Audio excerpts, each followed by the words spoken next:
Wonderful morning mga kapatid. So let's settle na po. This day po is a reminder for us that His mercies are new every morning. So today mga kapatid, this is a fresh start for us. And let us worship with a grateful heart and let us listen with our open spirits. So para po pangunahan tayo sa ating panalangin, tinatawanan ko po si Brother Hilton. Dakilang Diyos, mapagpalang Ama, kami po ay nagpupuri at nagpapasalamat muli sa biyaya ng buhay at kalakasan na patuloy mo pong pinapahiraman sa bawat isa sa amin. Marami pong salamat, Panginoon, at muli binalang kami ng ligtas sa lugar na ito upang ibalik namin ang aming kaunting kakayanan na Ikaw ay aming sambahin, papurihan at pasalamatan ng aming buong puso at ng aming buong kaluluwa at buong isip, O God. Lord, muli kaming humihiling na nawa sa lahat po ng aming mga maling nagawa. Patawarin mo kami at dalangin namin, Panginoon, na maging katanggap-tanggap po ang aming pong pagtulog at pagharap sa inyo, sa inyong trono ng biyaya. Lord, hinihiling namin, Panginoon, na ang lahat ng aming mga alalahanin, lahat ng aming mga isip at gumugulo sa aming pong isipan, alisin mo po ito sa umagang ito at hayaan mo na Ikaw ay mapagtuunan namin ng aming pong buong lakas at buong focus sa pagpupuri at pagpapasalamat. Lord, hinihiling namin ang iyong banal na Espiritu na siyang kumilos sa bawat tao na gagamitin mo po sa pulpitong ito, God. Sa mga manunugtog, sa mga awit, sa lahat ng aming kung gagawin, Panginoon, ang iyong anointing, ang ipagkaloob mo po sa bawat isa sa amin.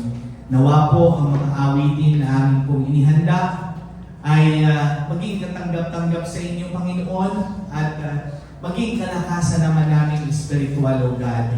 Ang bawat lyrics na aming pong aawitin, Panginoon, ay manggaling sa aming mga puso, sa isang puso na puno ng pagpapasalamat at pagsamba sa iyo, God. Lord, hinihiling namin ang aming mga kapatid na nasa daan pa. Iligtas mo sila, dalhin mo sila sa lugar na ito, Panginoon, upang sila ay makasama namin sa pagsamba sa iyo ngayong umaga. Inihiling namin ang katagumpayan, Panginoon, hanggang sa pakikinig ng iyong banal na salita. Ikaw ang kumilos sa tao na magdadala ng iyong salita sa umagang ito. Palakasin mo kaming lahat, Panginoon, ng iyong mga salita. In the mighty name of Jesus Christ of Nazareth, we pray. We claim victory this morning, O God. In Jesus' name, everybody shout, Amen. Amen. Sabi sa awit, sa biyaya mo lamang kami nabubuhay, sa biyaya mo lamang kami nakakapagpuri, sa biyaya mo lang kami kumakapit, at ang lahat ng ito ay dahil sa biyaya ng ating Panginoon. Amen! Praise the Lord! Hindi na natin ang gawin ng araw na ito.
nabubuhan sa biyaya mo lamang ang pagtuloy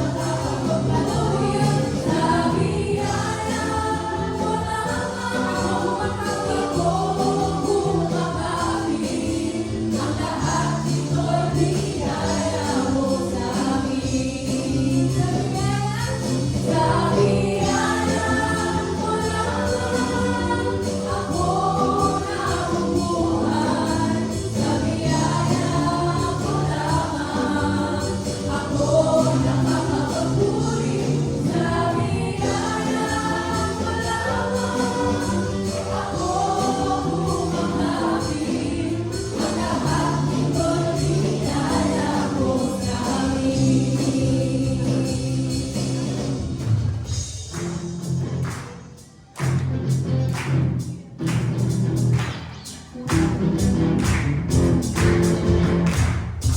Hallelujah! Sabi sa amin sa sayaw, sa tuwa, sa salamat.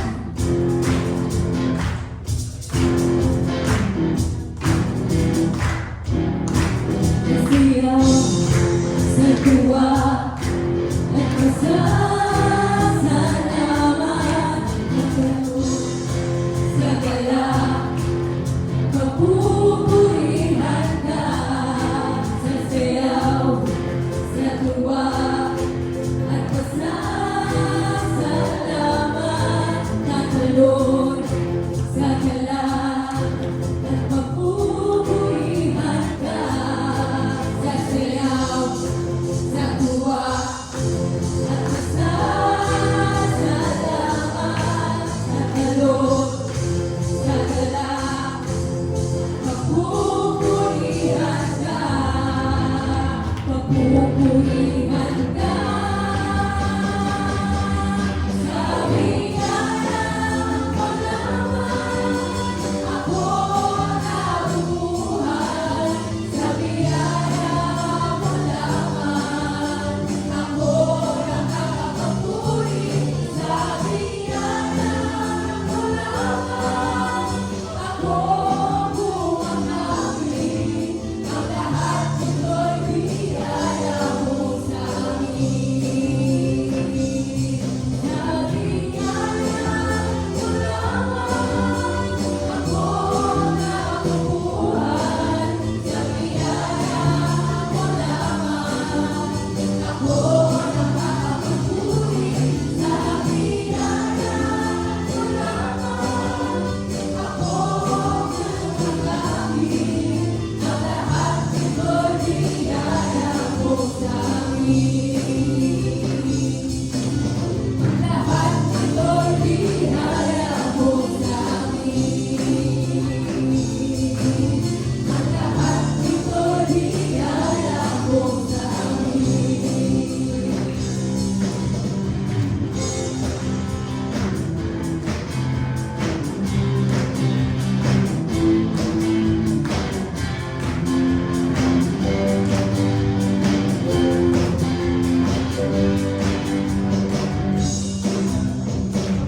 Sumawit at magpuri sa'yo, aking Diyos sa pag-ibig mo.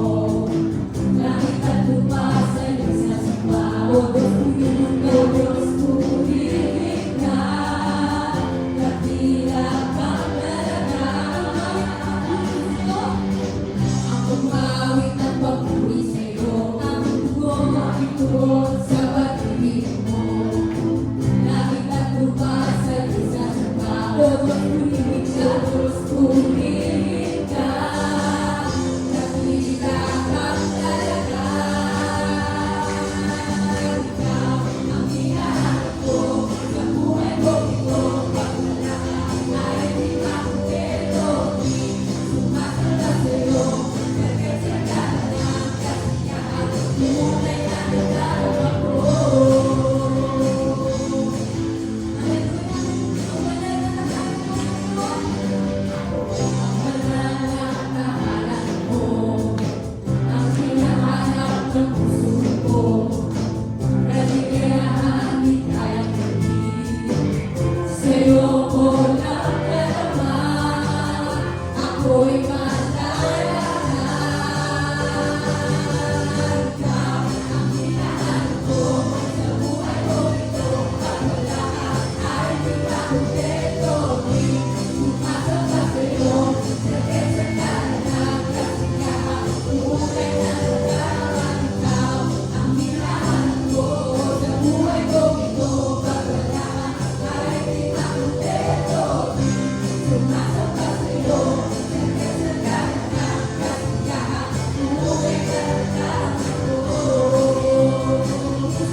sa biyaya mo, Lord.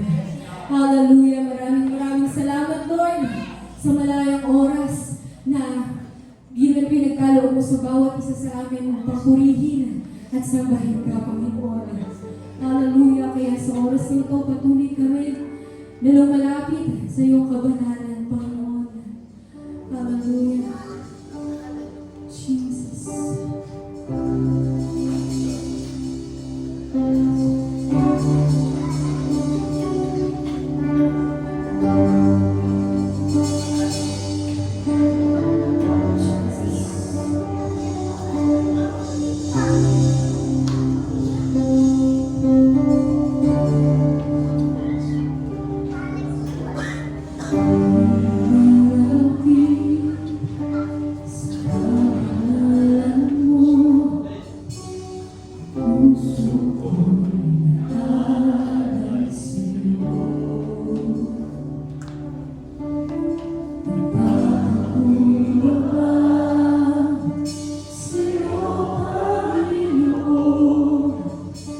ang buhay ko ito'y gamitin mo sa isang pagsamba na lalaban sa'yo, O Diyos ng gabi. Aking daig na pagpupuri,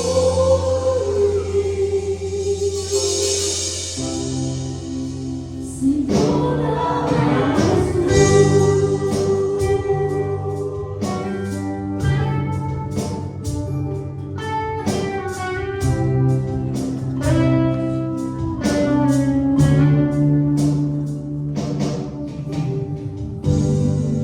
Malapit sa pangalan mo, ang puso ko'y inaalay sa'yo. Nagpapakumbaba sa'yo, Panginoon, ang buhay ko ito'y gamitin mo sa isang pagsamba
tulad na po ng sabi ko kanina, sinabi na po sa atin na ang mercy niya po ay bago bawat umaga. So, ramdam po mga kapatid na blessed tayo lahat.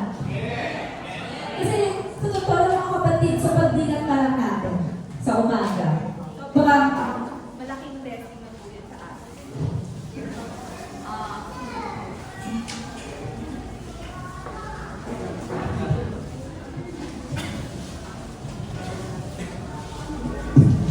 Yung fact din, kapatid, na nakapunta tayo dito sa ating bahay sa bahay, isang malaking ano na po yun, sa totoo, kung gaano tayo pinagpala. Kasi madaming pwedeng mangyari, madaming pwedeng maging dahilan at hindi tayo makakapunta ngayon sa gawain. Pero dahil sa pagmamahal sa atin ng Panginoon, sa kanyang paggabay, nakarating tayo ngayon. Every day po is a reminder na kahit ano man pong pinagdaanan natin nung kahapon, ng mga nakaraang araw, whether challenges siya, mga delays, victory, or disappointments sa ating mga sarili, God is faithful. And lahat ng yon, pinapakita niya kung gaano niya tayo kamahal. And whatever man po yung dala-dala natin sa araw-araw, mga burden, hindi po natin siya dala-dala ng tayo lamang. Dala natin siya, kasama natin siya. So whatever po yung mga pinagdadasal natin ngayon, mga hiling, maniwala po tayo na God is working and He will give it on His time. So may this Sunday po will help us renew our strength, restore our joy, and maging reminder po sa atin na God is always on time. So ayun. So mga kapatid, ask ko lang kayo ng araw, ng week natin. Kamusta po tayo? Bless. Yes. May mga pangyayari po ba sa atin na parang nanghihina tayo nitong mga nagdaang araw, nagdaang linggo? Kasi for me, personally, medyo challenging yung nagdaang buwan sa akin. Sabi nila yung January daw is January. Ang haba daw ng January. Tapos, etong February na, Feb. Sobrang bilis daw. Actually, mga kapatid, nakalimutan ko na March 1 na pala ngayon. So, nakalimutan ko na ako po pala ang tatayo sa harapan. Kasi nga, sobrang bilis ng February. Parang, literal na Feb. Ganun yung pangyayari sa atin. So, yun nga po, sa kabigatan, parang yung mabilis sa iba, sa akin, yung ang dami nangyari ng February, parang ang bigat-bigat. Ang dami kong naisip, madami akong hinihingi ng tulong, hindi lang kay Lord, kundi sa mga tao sa paligid ko, sa parents ko, sa mga ninong at ninang ko, na dinudulog ko talaga sa kanila. So, reminder ko lang din po, share ko na lang din yung something po na pinangahawakan ko palagi. Isa po siyang Bible verse galing sa Psalm, chapter 23, verse 6. So, ang nakalagay po doon is, tungkol siya sa mercy surely, goodness and mercy shall follow me all the days of my life. So, sa tuwing nahihirapan ng mga kapatid, andun yung Psalm 23:6 sa isip ko, sa puso ko na kaya ko to. Kasi yung mercy at yung goodness, nandiyan lang siya sa likod ko, mga kapatid. Hindi siya nawawala. Kumbaga sa iba yung mga term nila, may backer ako. At yun yung pinangahawakan ko sa araw-araw. So, gano'n man kahirap, yung mga feeling ko mahirap, feeling ko hindi ko kaya, may backer ako na mas malaki kaysa sa mga pinagdadaanan ko. So, sa hindi pagkagalan, mga kapatid, pagdasal po natin ang ginawa ng pagbibigay. Lord Jesus, isa pong maraming salamat po sa isang panibagong araw, ibinigay ninyo sa amin. Isang panibagong linggo, a fresh start, Panginoon, para sa amin lahat. Maraming salamat po sa buhay at kalakasan ng bawat isang nandito. Maraming salamat po, parati na sa paggabay, pag-alalay sa amin.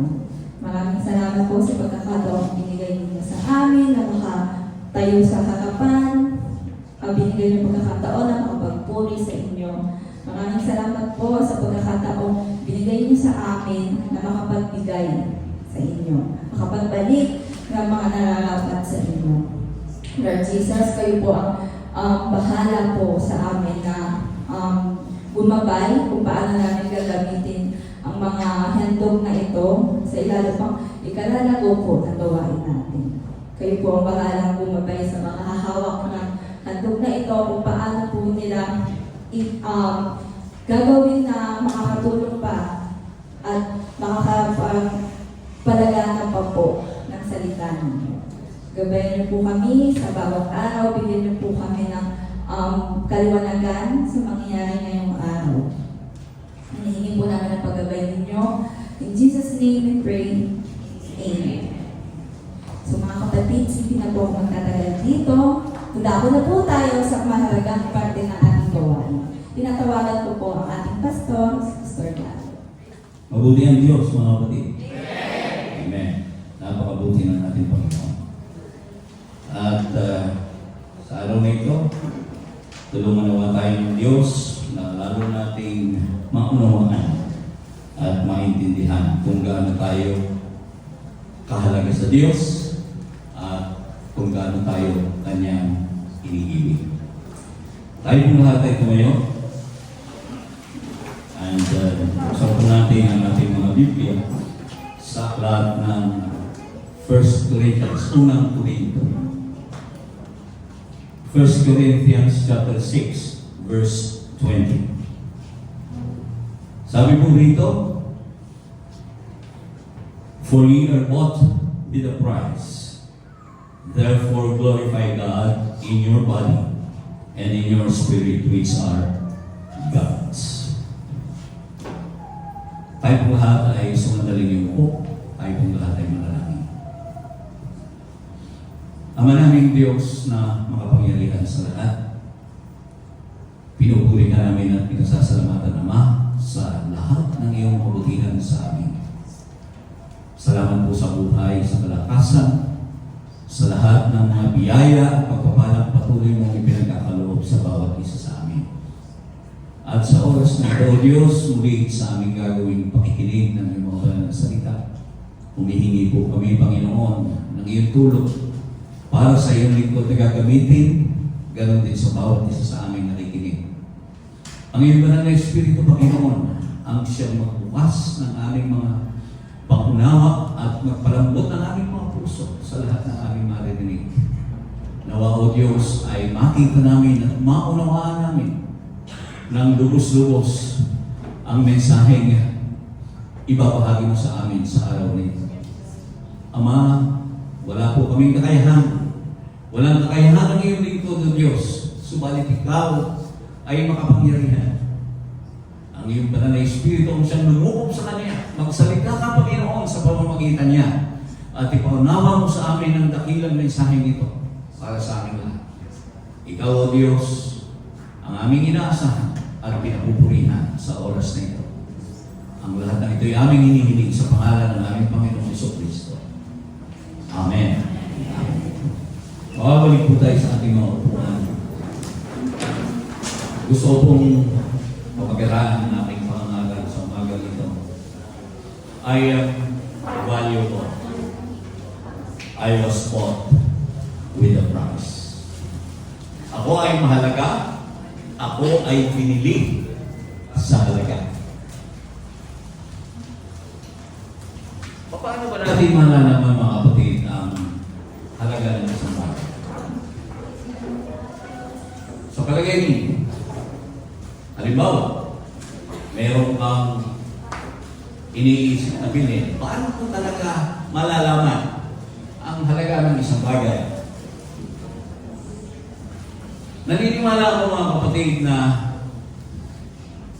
para malaman natin ang tunay na halaga ng isang bagay, the price or the value of a certain thing is the price that a willing buyer would buy. Naniniwala ba kayo doon? Ang tunay na halaga ng isang bagay ay yung halaga na handang ibayad o bilhin ng isang bumibili. Now, gaano po ba tayo mahalaga? Ano po ba yung halaga natin? Now, bago po natin sagutin yan, ay gusto ko pong idako ang inyong pansin, ang ating imahinasyon kung paano nilalang ng Diyos ang tao. Sa lahat ng nilalang ng Diyos, ang tao lamang, mga kapatid, ang nilalang niya ayon sa kanyang sariling wangis. At nilalang niya ang tao sa pamamagitan ng kanyang sariling mga kamay. Everything was created by His Word. Sa salita lamang ng Diyos. Sabi niya, magkaroon ng liwanag, let there be light, and there was light. Lahat mahati, magkaroon ng mahati ang lupa at ang langit. Magkaroon ng mga bagay na gumagapang sa lupa. Magkaroon ng dagat. Lahat ng iyon, mga kapatid, ay sa pamamagitan ng salita ng Diyos. Sa kanyang paglalang, sa pamamagitan lamang ng mga salita, ang sabi ng ating Panginoon, nakita niya na ang lahat ng iyon ay mabuti. Napakabuti. Kaya lang, sabi nga natin, iba ang pagkalalang sa tao. Bukod sa siya ay nilalang ng Diyos, ayon sa kanyang wangis, nilalang niya siya sa pamamagitan ng sarili niyang mga kamay. Hinulma tayo ng Diyos sa pamamagitan ng kanyang sariling mga kamay. At pagkatapos, at bago nilalang ng tao, bago po tayo nilalang, bago nilalang ng Diyos ang unang tao, inihanda niya muna lahat ang kailangan nito. Pagpapatunay, mga kapatid, ganang kahalaga sa Diyos ang tao. Napaka-valuable sa Kanya. Hindi niya pinabayaan ang tao ay, ang unang lalaki ay malungkot. Amen. Kaya nga, nilalang niya yung babae galing sa tagyang ng lalaki. At hindi ko alam kung totoo na ang tadyang ng lalaki ay kulang ng isa. So pagka yun daw kung isang tadyang namin ng mga lalaki ay nakalaan doon sa kanyang katuwang na babae. At siguro i-research natin yung kung totoo yun. Bilangin natin yung ating tadyang. Kasi kung kulang yung tadyang ko, sa makatuwid, si Sister Wing yung isa. Amen! So, makikita po natin na napaka-hiwaga o napaka-amazing, wonderful ang pagkagawa ng Diyos sa tao. According to Psalms 139, verse 14, we were wonderfully and fearfully, ano sabi doon? Wonderfully and fearfully made. Marvelous are thy works, and that my soul know it right well. Yun ang sabi ni Haring David. So pagkat totoo naman po, mga kapatid, kung iisipin mo, yung ating mga hitsura, talagang nilalang tayo ng Diyos na kamangha-mangha. Bakit kayo? Sa lahat ng nilalang ng Diyos, tayo daw yung pinakamataas na antas sa mga hayop. Sabi, at tayo lang yung walang buntot. At bukod doon, mga kapatid, kung hindi ba naman kamangha-mangha ang pagkalalang sa atin, lahat ng parte ng ating katawan, meron talagang kanya-kanyang gagawin. Ultimong buhok sa ilong mo, meron yang purpose. Di ba? So we were really created by God wonderfully. At makikita po natin na bagamat tayo ay nilalang ayon sa wanis ng Diyos, hindi po nangangahulugan yun na pare-pareho ang ating hitsura. Sapagkat yung wanis na yun, mga kapatid, it pertains to the attributes na mayroon ng Diyos. Amen. Kaya naman, makikita po natin, kahit na yung tinatawag na mga ambal, ano ba yung tawag doon sa parehong-parehong ambal? Identical twins. Pero subukan mo, ang kanilang fingerprint, hindi pareho. Lahat. Napakahiwaga ng pagkagawa ng Diyos sa tao. At ginawa niya tayo na talagang apple of His eyes. Yan ang sabi sa Biblia. We are the apple of His eyes. At yun nga, bago nila lang si Adan at si Eva, naandun lahat ang kanilang kailangan. At ang Diyos, sa kanyang kabutihan, hindi nung unang lalangin ang tao, wala akong kamatayan. Wala. Nagkaroon lamang po ng kamatayan nung ang tao ay magkasala. Ang sabi ng ating Panginoon doon sa kanyang utos kay Adan, sa lahat ika ng puno o bunga ng mga punong kahoy pwede mong kainin. Huwag lang yung bunga ng pagkaalam ng mabuti at ng masama. At si Adan natili, hindi gumagawa nun. Kaya lang, dumating si Eva. At siya ang ginamit ng ahas upang siya ay tuksuhin. Tinanong si Eva, totoo ba na pagka kinain ninyo itong bunga na ito, ay walang pagkalang kayong mamamatay? Sabi ni Eva, oo. Ang sabi ng Panginoon, kapag ito ay aming kinain, ni hipuin. Yun ang sabi ni Eva. Tingnan niyo mga kapatid.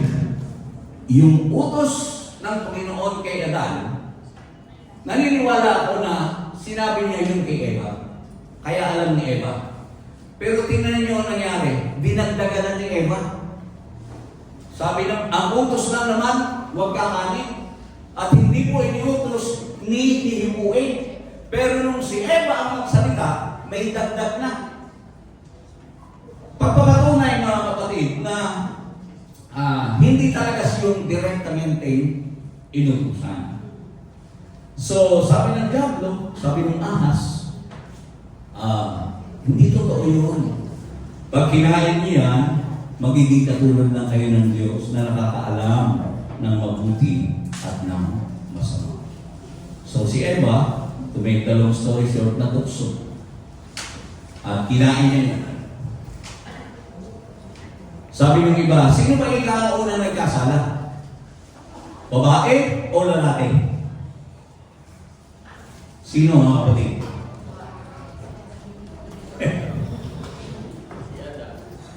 Si Adan. Ang lalaki. Bakit Brother Galo? Si Adan yung ano. Hindi naman siya inutusan Ang inutusan ay si Adan. At nung ang babae ay kumukuha ng bunga na yun, si Adan ang tutuon. Nandun siya. Hindi niya pinigilan si Eva. Bakit?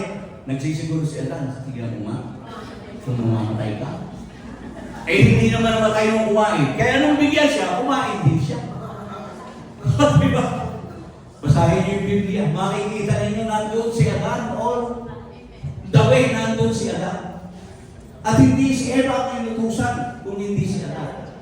Kaya kung ikaw ang inutusan, ikaw talaga yung culprit. Ikaw yung mayroong kasalanan. Now, ano ang nangyari mga kapatid? Pagkatapos na mangyari yun, ang relasyon ng Diyos sa tao nagkaroon ng barrier. Ito po yung kasalanan. Ngayon,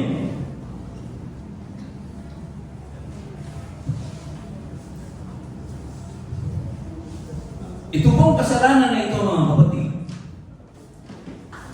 ang sabi ng iba,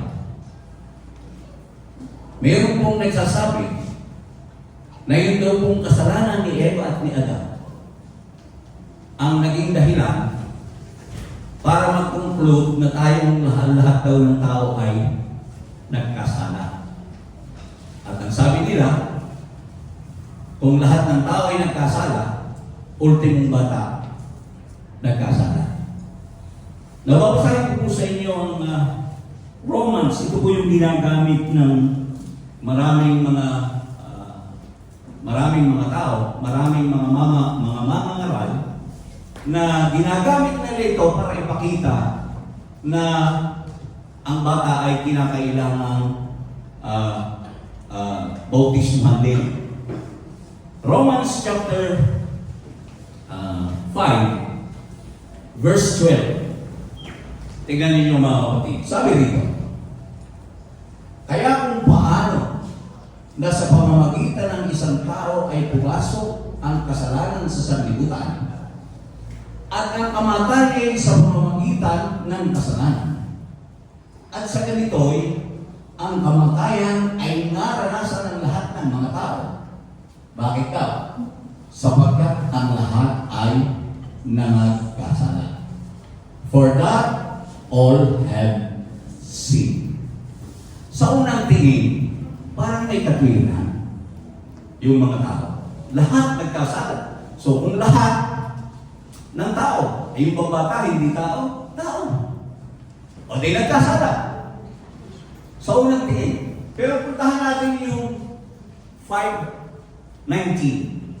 Sabi dito, sapagkat kung paanong sa pamamagitan ng pagsuway ng isang tao, ang marami ay naging mga makasalanan. Gayon din, sa pamamagitan ng pagtalima ng isa, ang marami ay magiging mga matuwid. Pansinin niyo po yung salita doon na magiging mga matuwid. Mamaya, meron pong bearing yan sa ating pag-uusapan. For as by one man's disobedience many were made sinners, so by the obedience of one shall many be made righteous. So, makikita natin na parang may punto yung sinasabi ng mga tao yun, na yun daw kasalanan ni Adan ay pinana natin. Nais ko pong sabihin sa inyo mga kapatid, base sa salita ng Diyos, na ang kasalanan kailanman ay hindi pwedeng mamana. Yung kasalanan ni Adan at ni Eva, kasalanan lang nila yun. Yung kasalanan natin, kasalanan lang natin. Okay? Bakit? Unang-una, mga kapatid, in the book of Ezekiel chapter 18 verse 4, ang sabi rito mga kapatid, ang lahat ng kaluluwa ay akin. Ang kaluluwa na nagkakasala, mamamatay. Okay? Lahat ng kaluluwa ay akin. Ang kaluluwa na nagkasala, mamamatay. Ano ang sabi mo sa 20? Ang ama ay hindi magdadanas o ang anak ay hindi magdadanas ng kasalanan ng ama. Ni ang anak, ang ama ay magdadanas ng kasalanan ng anak. O, napakaliwanag yan mga kapatid. Ang katwiran ng matuwid ay sa kanya at ang kasamaan ng masama ay sa kanya. Sa makatuwid. Yung kasalanan ng tatay ko, sa kanya lang yun. Hindi ko pwedeng mamana yun. Yung kasalanan ko, hindi rin naman pwedeng managot ang tatay ko. Ako lang ang mananagot sa Diyos noon. Bakit? Ang kasalanan mga kapatid, nakalimutan ito ng maraming mga nagsasabi na kailangan na tayong lahat, pati bata ay nagkasala, nakalimutan na yung sinabi sa unang Juan, 1 John chapter 3 verse 4. Ang sabi niya, ang sino mang gumagawa ng kasalanan ay sumasalangsang din naman sa kautusan. At ang kasalanan ay ang pagsalangsang sa kautusan. Sa makatuwid, ibig sabihin, kung ang isang bata o kung ang isang tao ay sumuway, doon lamang po siya nagkakasala. Now, ang tanong, yung bang bata pag ipinanganak na, nagkasala na? Siyempre, hindi pa. Wala pa siyang sinusuway. Papasok lang ang kasalanan kapag tayo ay sumalangsang sa kautusan.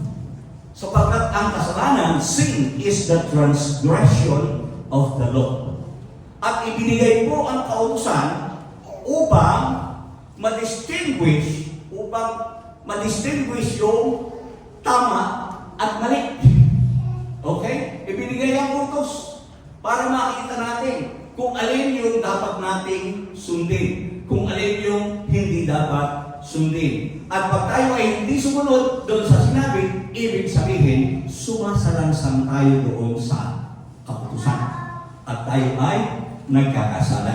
Ngayon, ano ang ating namana kay Adan at kay Eva? Alam natin mga kapatid, na sa kay Adan at kay Eva nagsimula ang sangkatauhan. Sila yung ating mga magulang, kanununuan, ikang. Sa mga tuwid, sa ating mga katawan o sa ating mga ugat, ay nananalaytay ang isang dugong makasalanan. Okay? Ibig sabihin noon, yung sinful nature ay namana natin. Nauunawaan natin. Yung ugaling makasalanan. Pero habang ang bata ay lumalaki, habang unti-unting nabubuo ang kanyang isipan, kapag dumating na doon sa punto na kumpleto na yung kanyang pag-iisip, that's the only time na siya ay qualified na doon sa sinasabi, sin is the transgression of the law. Tayo rin ang magpapatunay mga kapatid. Pag yung isang bata, pinapalo dahil matigas ang ulo, sasabihin mo, huwag mo naman ganyan, hindi, wala pa naman itong kaalam-alam yan. Hindi pa naman, wala pang, hindi pa gusto ang isip niya. Hindi niya alam yan. Pero, nakikita po natin, sapagkat mayroong sinful nature, ang bata, pag sinabi mong, huwag kang pupunta dyan, pupuntahin ka. Pag sinabi mo, huwag kang tatakbo, dahan-dahan, lalo tatakbo. Because the sinful nature is there. Pero that time, hindi pa niya yung napoprocess sa kanyang isipan. Wala. But the sinful nature na minana natin kay Adan at kay Eva, yun ang naging dahilan. At kapag nahusto na ang kanyang pag-iisip, that's the only time na siya ay magkakasala. Because sin is the transgression of the law. Eh ano ba ang kinalaman niya, Brother Galo, doon sa ating topic ngayon? Ano ba ang kinalaman niya? Now, open your Bible in the book of Revelation chapter 29, verse 8. Sabi niya, babasahin ko lang po sa Tagalog. Ngunit sa mga duwag, sa mga hindi mananampalataya, at sa mga kasuklam-suklam, at sa mga mamamatay tao, at sa mga mapakiapi, at sa mga manggagaway, at sa mga mapagsamba sa Diyos-Diyosan, at sa lahat ng mga sinungaling, ang kanilang bahagi ay sa dagat-dagatang nagniningas sa apoy at asupre na siyang ikalawang kamatayan. Now, unawain po natin yan. Tuloy tayo sa 1 Corinthians chapter 6, verse 10. 9 and 10. Sabi rito, o hindi ba ninyo nalalaman na ang mga libo ay hindi magsisipagmana ng kaharian ng Diyos? Huwag kayong padaya. kahit ang mga mapakiapid, ni ang mga mananamba sa Diyos-Diyosan, ni ang mga mananalo niya, ni ang mga nambababae, ni ang mga mapakiapid sa kapwa lalaki, ni ang mga magnanakaw, ni ang mga masasakin, ni ang mga manglalasing, ni ang mga mapagtumayaw, ni ang mga manglulupig, ay ano raw?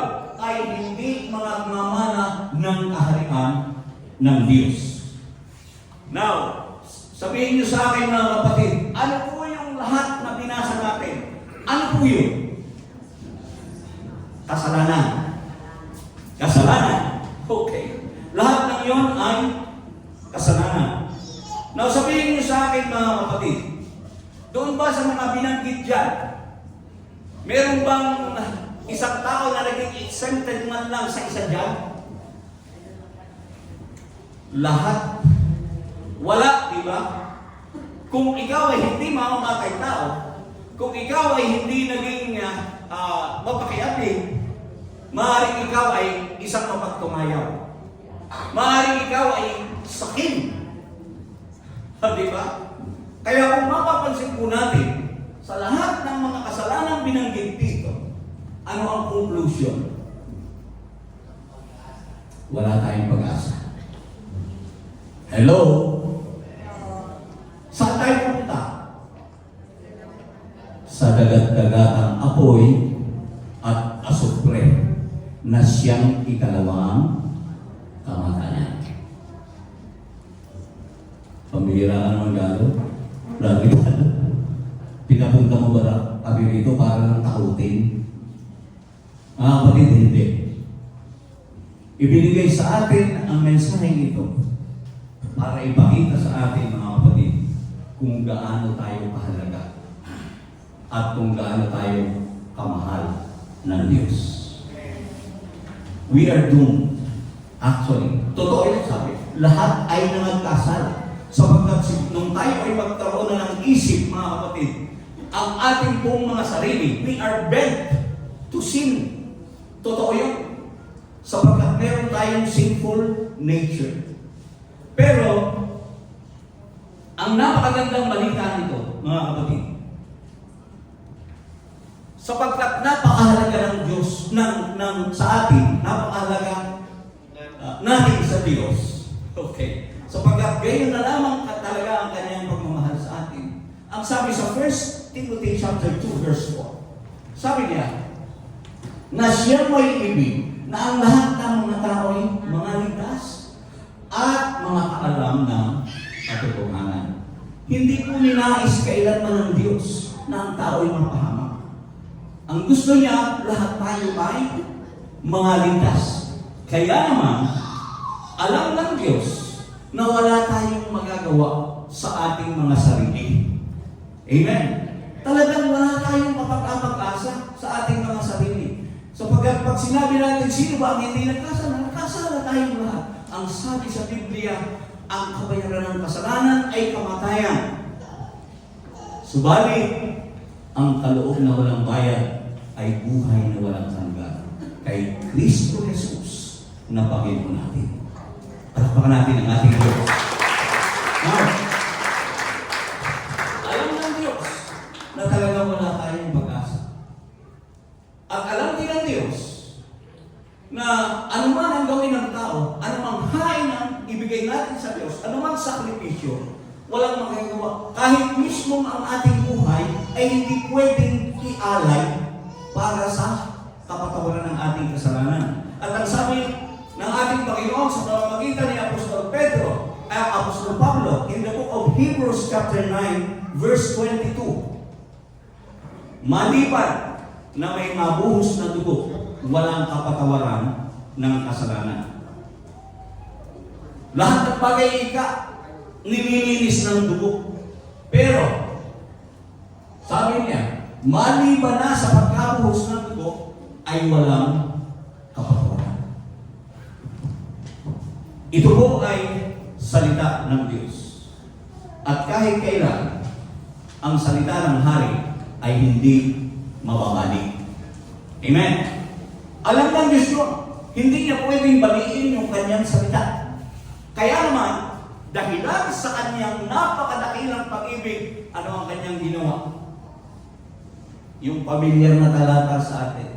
For God so loved the world that He gave His only begotten Son, that whosoever believes in Him should not perish, but have an everlasting life. Now, kanina, sabi ko sa inyo, doon sa Romans 5:19, pakibalik mo 6. Doon sa Romans chapter 5, verse 19, ang sabi niya, sa pamamagitan-ika ng isa, ng pagsuway ng isang tao, ang marami ay naging mga makasalanan. Totoo yun, sapagkat dahil namanan natin kay Adan ang ating sinful nature, yung sinful nature natin ngayon, ang naging dahilan para tayo maging mga makasalanan. Now, ano ang sabi dito? Gayon din naman, sa pamamagitan ng pagtalima ng isa, sino ito? Ang ating Panginoong Hesukristo. Ang marami ay, magiging matuwid. Pansinin niyo yung salita yun, magiging matuwid. Ibig sabihin, mga kapatid, doon sa plano ng Diyos na tayo ay iligtas sapagkat ayaw niyang isa man ay mapahaba. Hindi nangangahulugan yun. Nung kanyang ibigay yung mismong kanyang sariling anak, ang ating Panginoong Hesukristo. Hindi po nangangahulugan yun na nung siya'y mamatay doon sa krus at ang sabi ay pasanin ang ating mga kasalanan, hindi po nangangahulugan yun na automatic ligtas na tayo. Ano ang sabi? Magiging matuwid pala kung whosoever, yung lahat ng sasampalataya. Palakpakan natin ang ating Panginoon. Hallelujah! At napakahalaga po ng bagay na ito, mga kapatid. Sapagkat, alam niyo po, ang pasanin po ng inyong lingkod, ibahagi ang katotohanan sa lahat. At nakita ko po na hindi madali ang bagay na ito. Lalo na kung ang babahagihan natin ay mga miyembro ng isang iglesia. Pasanin po ng inyong lingkod na sana magbukas ng avenue ang ating Panginoon upang makakausap ako ng mga namumuno sa iglesia sapagkat gusto kong i-share ang katotohanan. Hindi para sila kuhanin, para maging miyembro, hindi. Kung hindi para maihayag sa kanila yung katotohanan. And for them to realize the truth, because according to the Bible, the truth shall set us free. Ngayon, ang inyong lingkod ay nagkaroon ng pagkakataon. Meron po akong nakausap na pastor. He belongs to the Primitive Baptist Church. Siya po ay isang pastor ng Primitive Baptist Church. At nagsimula na po kami mag-usap. At nakita ko po na talagang yung kanilang paniniwala na kapag ang isang tao ay naligtas na, kahit magkasala, ligtas pa rin. Diniretso ko po siya. Sabi ko, Brad, ang ibig mo bang sabihin, naniniwala ka na kahit ang isang tao ay tumanggap sa Panginoon at nagkasala, hindi na mawawala yung kanyang kaligtasan? Oo, yan ang sabi. So, meron siyang ipinaliwanag sapagkat napakadakila po ng biyaya ng Diyos. So, totoo naman. Because the mercy of God is really great. Napakayaman ng kanyang biyaya. Kaya lang, nakita ko na masyado nilang na-overuse yung biyaya. At nakakalimutan nila na ang tao ay binibigyan palagi ng Panginoon ng karapatang pumili. The freedom of choice, hindi po kailanman inalis ng Diyos sa tao yan. Kaya sa lahat ng kanyang kautusan, kung mapapansin ninyo, ang sino man na sumampalataya, may choice. whosoever. Magiging matuwid. Sabi ron, magiging matuwid. So, hindi automatic na nung mamatay ang ating Panginoong Jesucristo doon sa krus, na ang sabi sa Biblia, siya ang nagpasa ng ating mga kasalanan. At ang sabi sa Acts 20 verse 28, ang sabi, tayo ay binili ng kanyang sariling dugo. Yun ang sabi ng Diyos.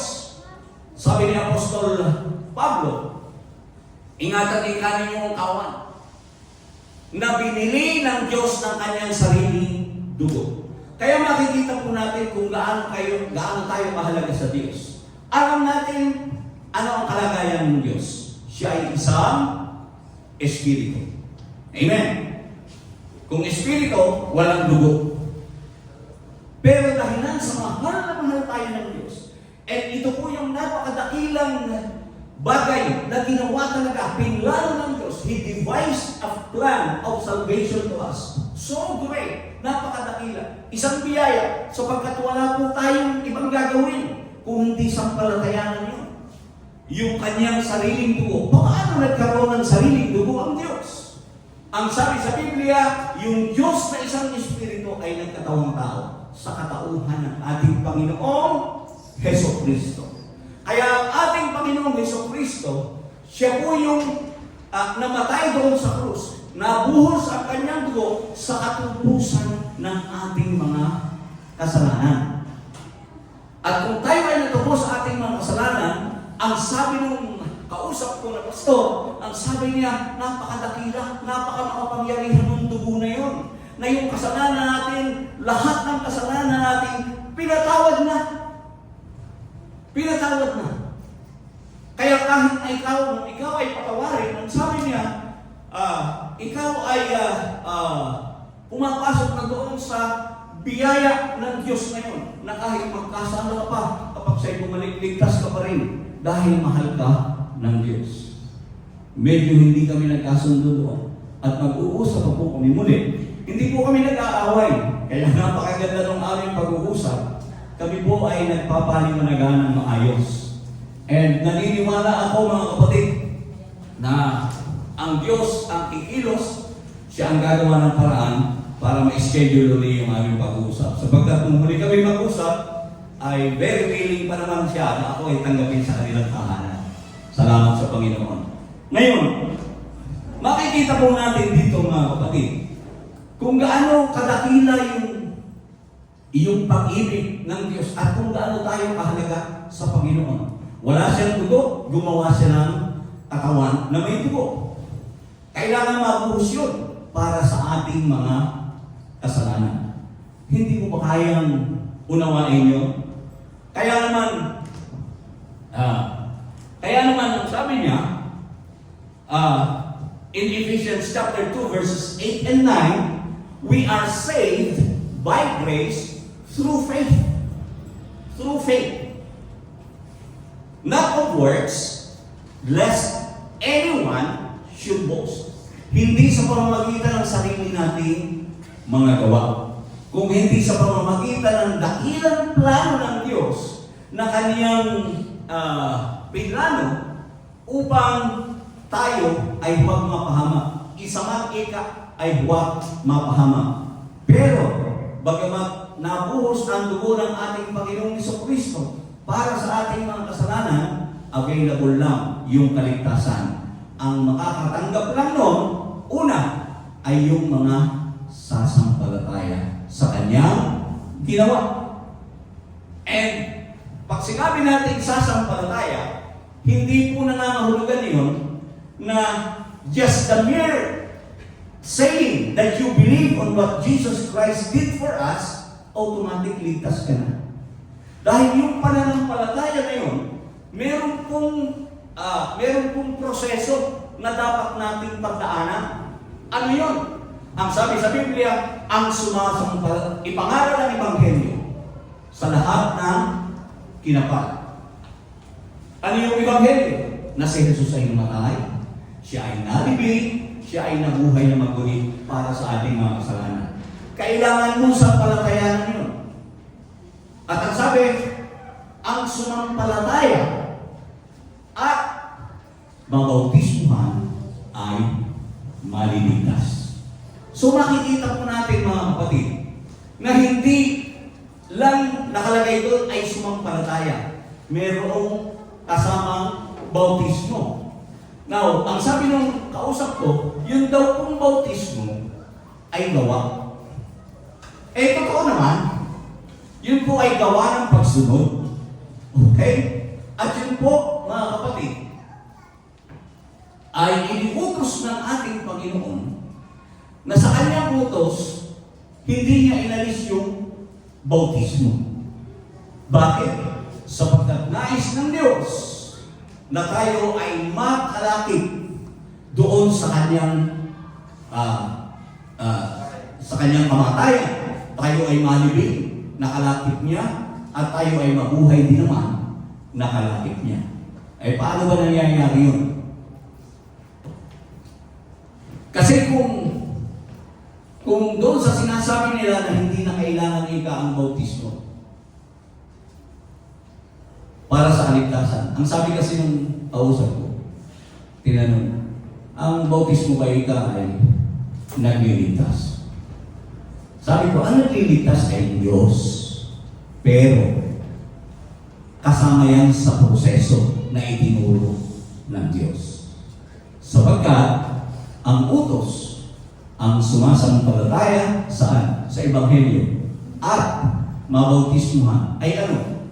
Maliligtas. At ang hindi sasampalataya, ibig sabihin, pag hindi ka naniwala, meron na kaagad kapag-usahan. Sabi, ang hindi sumasampalataya ay parusahan. So sa pagsampalataya, kinakailangan ipakita mo yung iyong pananampalataya. Ang sabi sa aklat ng Santiago, sabi ni James, ipakita mo sa akin ang iyong pananampalatayang walang gawa. At ako, sa pamamagitan ng mga gawa, ay ipakikita ko sa iyo ang aking pananampalataya. Ang pananampalatayang walang gawa ay isang pag-aari na pananampalataya. Amen? So napakaliwanag yun. At kung ito ay mauunawaan natin, makikita natin na talagang kailangan ang bautismo. Hindi rin nagliligtas ang bautismo. Pero mababasa po natin sa Biblia na ang bautismo nagliligtas. Naniniwala ba kayo? Nababasa sa Biblia yan. Sabi nga ni Soriano, pag nabasa ko ba na ang bautismo ay nagliligtas, maniniwala kung talo ka na. Kasi nakikipagdebate si Soriano. Pero hindi po sa atin ganon. Ang sa atin, patutunayan lamang natin na talagang ang bautismo ay kasama sa proseso ng biyaya ng kaligtasan na inihanda ng Diyos sa tao na sasampalataya sa kanyang Ebanghelyo. Para patunayan, wala yan dyan sa 1 Peter. In the book of 1 Peter chapter 3, verse 21. Sabi rito, o basahin ko muna sa 20. Sabi rito, which sometime were disobedient, when once the long-suffering of God waited in the days of Noah, while the ark was a preparing, wherein few, that is 8 souls, were saved by water. Sa Tagalog, na ng unang panahon ay mga suwain, na ang pagpapahinuhod ng Diyos ay nananatili noong mga araw ni Noe. Samantalang inihahanda ang daong, na sa loob nito'y kakaunti, sa makatuwid ay 8 kaluluwa ang nangaligtas. Saan? Sa pamamagitan ng tubig. Yan. The like figure, sabi doon sa 21, the like figure whereunto even baptism doth also now save. Oh, napakaliwanag nun. The like figure whereunto even baptism doth also now save us, not the putting away of the filth of the flesh, but the answer of a good conscience toward God by the resurrection of Jesus Christ, na ayon sa tunay na kahawi, ngayon nagligtas. Alin daw yun? Sa makatuwid bagay ang bautismo. Yan. Hindi sa pag-alis ng karumihan ng laman, kundi sa paghiling ng isang mabuting buhay sa Diyos sa pamamagitan ng pagkabuhay na mabuti ni Hesus Kristo. Hindi nagliligtas yung bautismo. Sabi sa Biblia hindi naman sabi ni Brother Galo. Okay. Alam niyo, yung iba, ini-interpret nila kasi. They always interpret. Sa Biblia kasi, mayroong mga bagay na kailangan mong i-interpret at mayroong mga bagay na kailangan mong sundin na lang as is. Can you say amen? So, napakahalaga ng bagay na yan. So, makikita po natin mga kapatid na talagang napakahalaga natin sa paningin ng Diyos. Amen? Wala tayong pag-asa Pero siya na yung gumawa ng paraan para magawa. At totoo yun, sumagana ang biyaya ng Diyos sa atin. Pero yung biyaya na yun, mga kapatid, ay kinakailangan nating tanggapin sa paraang itinakda ng ating Panginoon. Ano ang kailangan? Believe and be baptized in the name of Jesus Christ. Malinaw po yun. At yun po ang itinuturo ng Biblia. Now, doon sa lahat ng mga kasalanang binanggit kanina, ano ang nangyari? Ang sabi doon, ang ilan daw doon ay kagaya natin. 1 Corinthians chapter 6 verse 11. Ang sabi diyan, na ng unang panahon at ganyan ang mga ilan sa inyo. Pero, ano ang sabi? Ngunit, nangahugasan na kayo. Yan. Ngunit, binanan na kayo. Ngunit, inaringganap na kayo. Saan? Sa pangalan ng Panginoong Jesucristo at sa Espiritu ng ating Diyos. Lahat ng mga bautismuhan sa pangalan ng Jesucristo. Say amen. Purihin ang Diyos. Yun po yung sinasabi diyan. Doon sa mga kasalanang binanggit kanina, hindi tayo naging exempted doon. Sapagkat isa doon ay nakabilang tayo. Pero, ang sabi, nahugasan na kayo. Malinis na kayo. Binanan na kayo. Ibig sabihin, pupunta na tayo sa langit. Hello? Pero natatapos ba doon mga kapatid? Ang pag-ibig ng Diyos? Hindi. Sapagkat ang ating kaligtasan ay pwedeng mawala. Doon pala pupunta yan, Brother Gano. Pwedeng mawala ang ating kaligtasan. Kaya naman, ang ginawa ng ating Panginoong Jesucristo, dahilan sa kaniyang pag-ibig sa ating mga kapatid, pagpapatunay na palaging may choice pa rin ang tao. Dahilan sa kaniyang napakadakilang pag-ibig and because we are valuable to God, sa pamamagitan ng kaniyang mga apostol. Ano ang sabi ng ating Panginoon sa Acts 20 verse 28? Believe? Acts 20 verse 28. Ingatan ninyo ang inyong sarili. Sino yung nagsasalita dito? Si Apostol Pablo. Sinasabihan niya yung kaniyang mga disipulo, yung mga alagad. Ingatan ninyo inyong sarili at ang buong kawan na sa kanila'y ginawa kayo ng Espiritu Santo na mga obispo upang paarin ninyo ang iglesia ng Panginoon na binili niya ng kanyang sariling dugo. So, inihahabilin na kailangan ingatan ang kawan. Sapagkat tayo, sino ba yung kawan?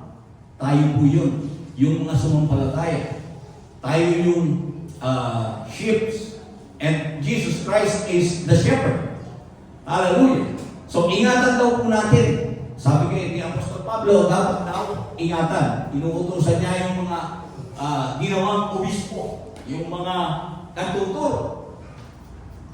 Sapagkat tayo ay binili ng kanyang sarili dugo. Bakit iingatan? in the first place? Kung hindi nawawala ang kaligtasan, bakit kailangan pang ingatan?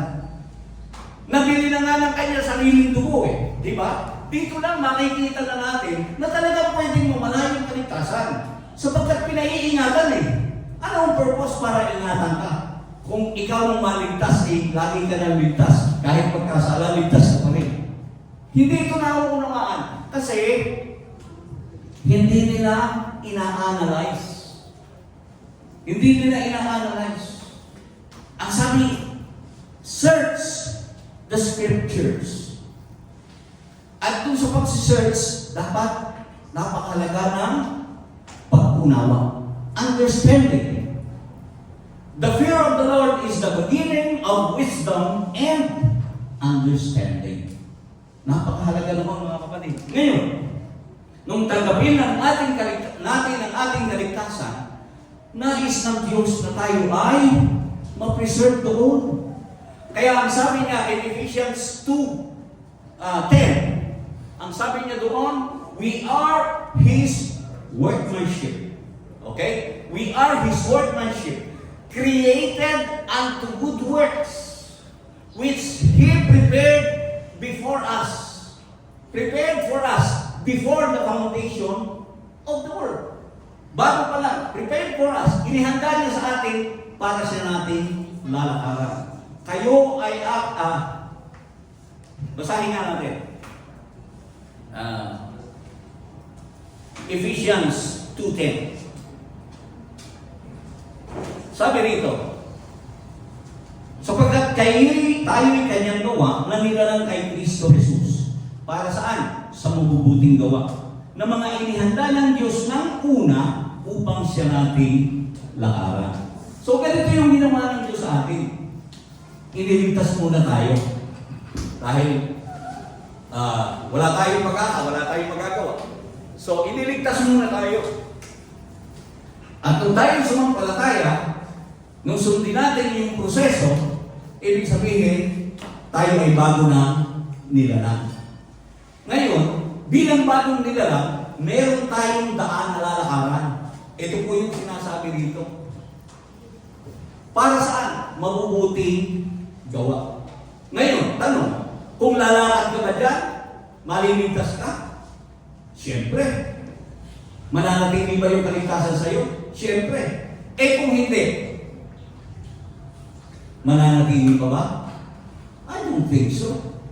Kaya nga inilagay niyan para lakaran natin. Ngayon, tanongin pa natin, kasi ang isang paliwanag, kinakailangan suportado ng lahat ng mga talata sa Biblia. Hindi pwedeng maglaban-laban. Okay.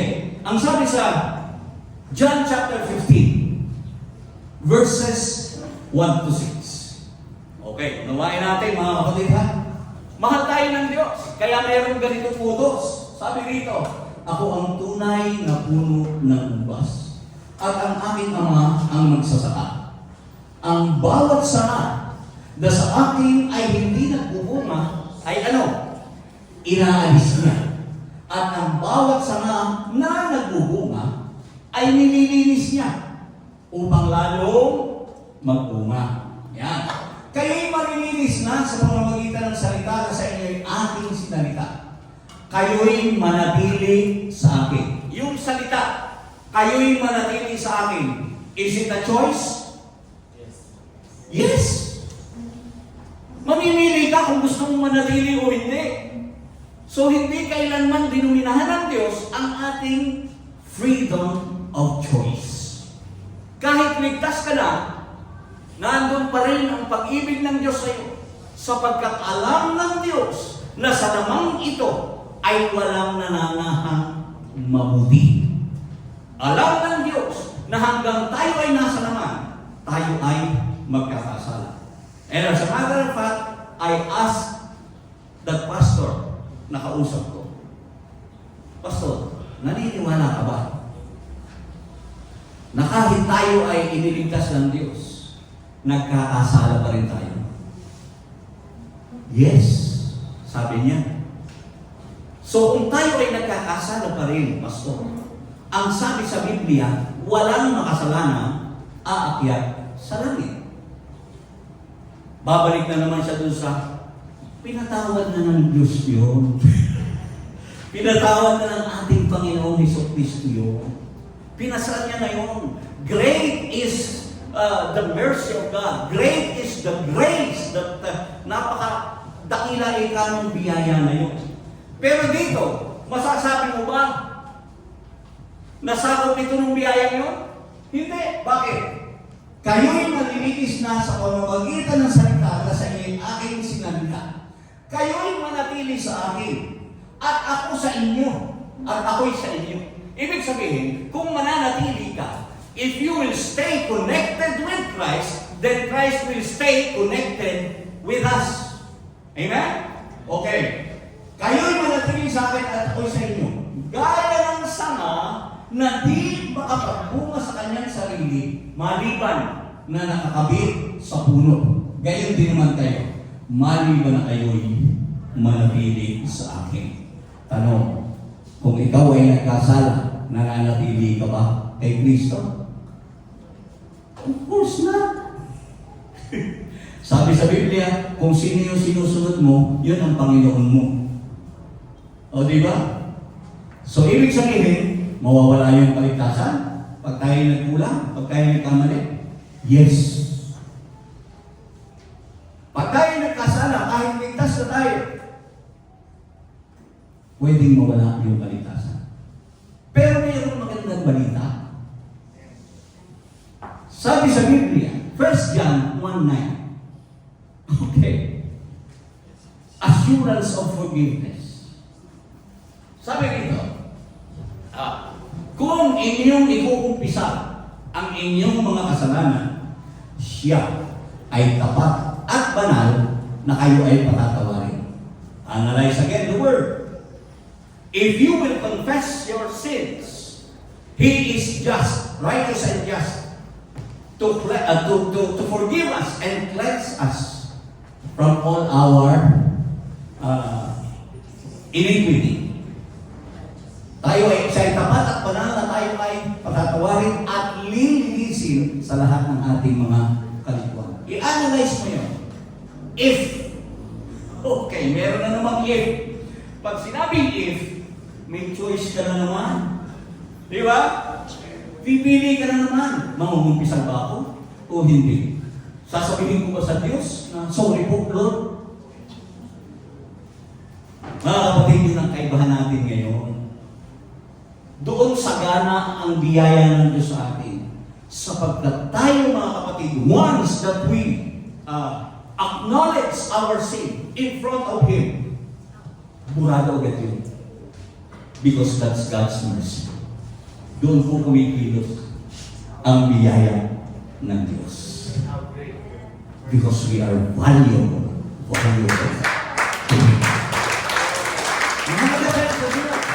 Parang isang pagkasaging kristal, ayaw niya tayong mabasa. Kaya naglagay siya ng lahat ng mga habilin. Tingnan niyo mga kapatid, dito sa mga talatang ito, paano mo sasabihin sa akin na pag nagkasala ka, ligtas ka pa rin? I'm sorry, but this word of God really tells us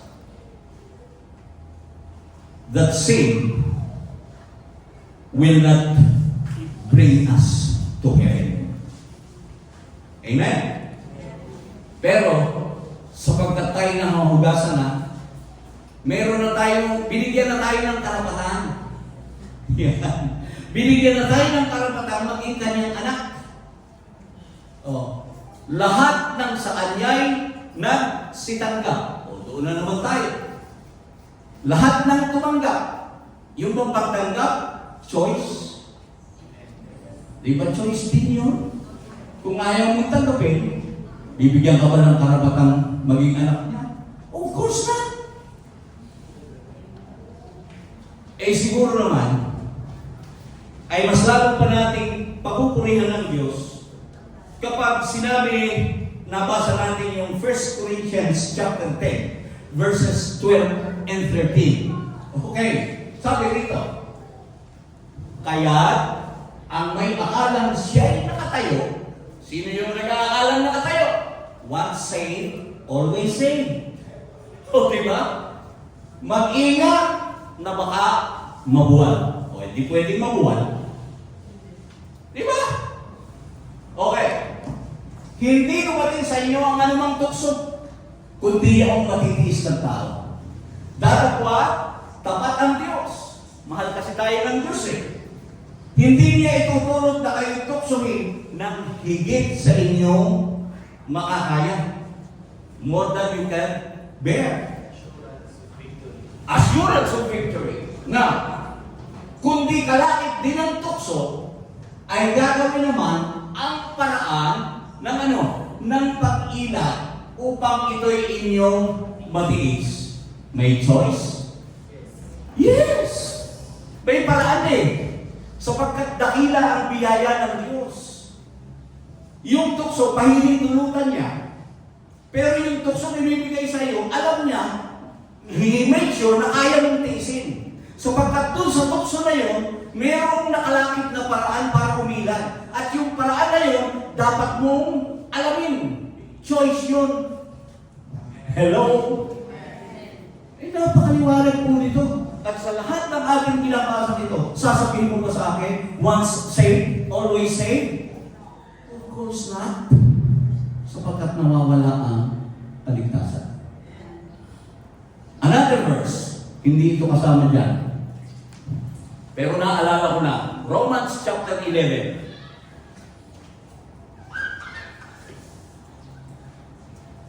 Romans chapter 11 verse 23.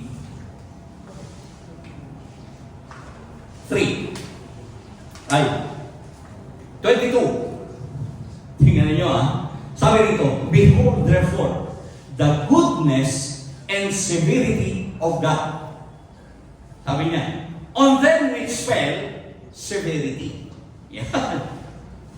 But towards thee, goodness, if thou continue in His goodness. Otherwise, thou also shalt be cut off.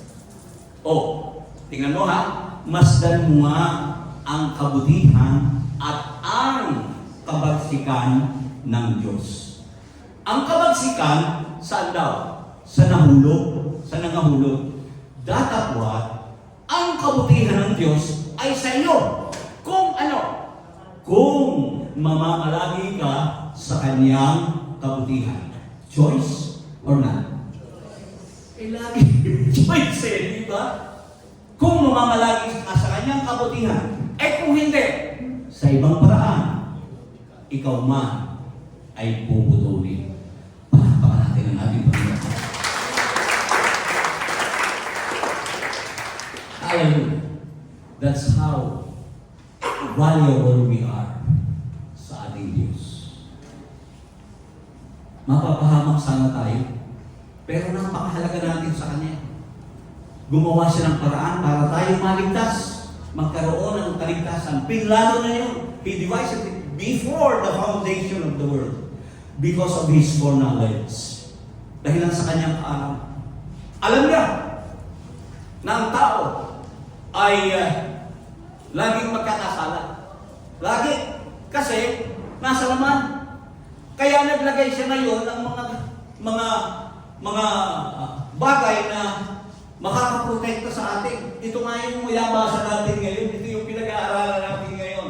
Na kinakailangan talaga nating pangalagaan. Sapagkat yung kaligtasan na ibinigay sa atin, because we are too valuable to God, tayo ay binili niya ng Kanyang sariling dugo. Kaya ang halaga natin mga kapatid ay katumbas ng dugo ng ating Diyos. Nasagot yung ating katanungan. What is the true value of man? The true value of man is the blood of God. The blood of Jesus Christ. Yun ang ating tunay na halaga. At sapagkat mahalaga, ang sabi ng Panginoon, pahalagahan mo yan. Napakadakila ng biyayang na pinagkaloob mo sa iyo. Pero yung biyaya na yan, kapag hindi mo pinahalagahan, ikaw ay mapapahamak. Amen? Kaya mga kapatid, we must always declare this in our lives. How God loved us and He purchased us with a price. His own blood. Pangalagaan natin ang ating kaligtasan. Another verse, ang sabi sa Biblia, work out your own salvation with fear and trembling. Is it a choice? Yes. Gagawin mo ba o pangangalagaan mo ba yung sarili mong kaligtasan nang may pagkatakot at panginginig? Sapagkat pwedeng mawala. Kailangan mo talagang pangalagaan. Kaya alam mo sabi ng ating Panginoon, sa lahat ng kanyang mga salita, huwag ninyong kalilimutan ang pagtitipon ng mga banal na katulad ng ginagawa ng iba. Mga kapatid, napakahalaga nitong ating pagtitipon sapagkat dito natin maririnig ang mga salita na preserve ng ating pananampalataya. Kaya napakahalaga. Huwag natin itong baliwalain. Palagi, ano ang kanyang sinasabi? Seek first His kingdom and His righteousness, and all these things shall be added unto you. Hanapin mo muna ang kanyang katuwiran at ang kanyang kaharian. Lahat ng bagay lalagyan siya. What does it profit a man if he gains the whole world but lose his own soul? Ano man ang ating pakikinabang? Sometimes, nagagawa natin i-forsake ang mga ganitong gawain. Dahil maganda naman yung layunan natin. Eh kasi Brad, alam mo naman, kailangan ko maghanap buhay. Totoo naman. Pero ang sabi ng ating Panginoon, kung pagtitiwalaan mo lang. Now, hindi ko po ito ikinukuman sa inyo. Pero unawain lamang natin. Kung uunahin mo ang Diyos, lahat ng yan na pinagkakaabalahan mo, idadagdag niya. Idadagdag niya.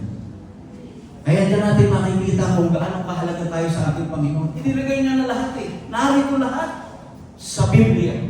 Kung paano tayo mabubuhay, kung paano tayo magsasalita, paano tayo kikilos, lahat inilagay niya to protect us because we are too valuable to Him.